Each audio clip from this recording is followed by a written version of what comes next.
My name's Diane Thomas, and my role here is basically managing Humber Woodland, meeting people, helping them to achieve the funeral that they want, the burial that they want for their loved one, whatever they want in the way of ceremony, tree planting, flower planting, whatever we can do to try and make the people feel better at that terrible time in their lives. Green burial ground can be many things, and I think all of the ones in this country are probably a little bit different from one another. Some are meadows where people can be buried. In every case, it's environmentally friendly, so the coffins must be environmentally friendly and biodegradable, so no glues or anything, and no metals are involved, no plastics are involved. But aside from that, they try to be run in an environmentally friendly way. So sometimes they're a meadow, in our case it's a woodland, or in fact a meadow converting slowly to a woodland over many years by the planting of trees on the graves. My inspiration for starting Humber Woodland was the feeling that I had when my father died and his ashes were placed on the farm, which is what we wanted to do, what he wanted to do. And I realised how lucky I was that my father was in a rather beautiful place with nature all around him. And eventually I realised how nice that would be for other people to have a similar opportunity. And that's why we decided to open Humber Woodland here. Oh golly, it appealed to me because I'm interested in nature. I like the outdoors, I like the trees, I like the wildflowers.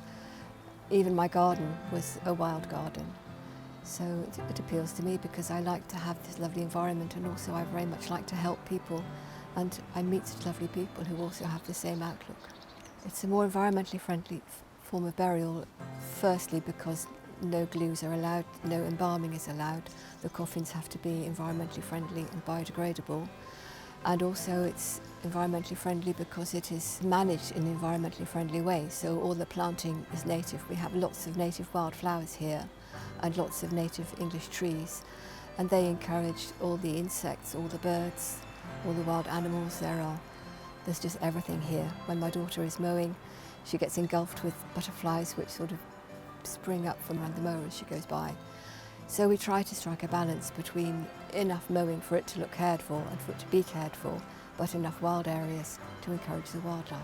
It's our 20th anniversary this year, and I really can't quite believe it when I look back and think that this was a bare field. When I was a child it was currant field, black currants, and then later it was an arable field with wheat, barley was on it, potatoes were on it. So when we took it over it was just a bare field, and we started to plant. We planted 1,600 trees actually for landscaping around the edges, and from there it's evolved into what you see today with the trees, which when they were planted were about 12 inches tall, and I thought they would never grow, and now they're proper trees.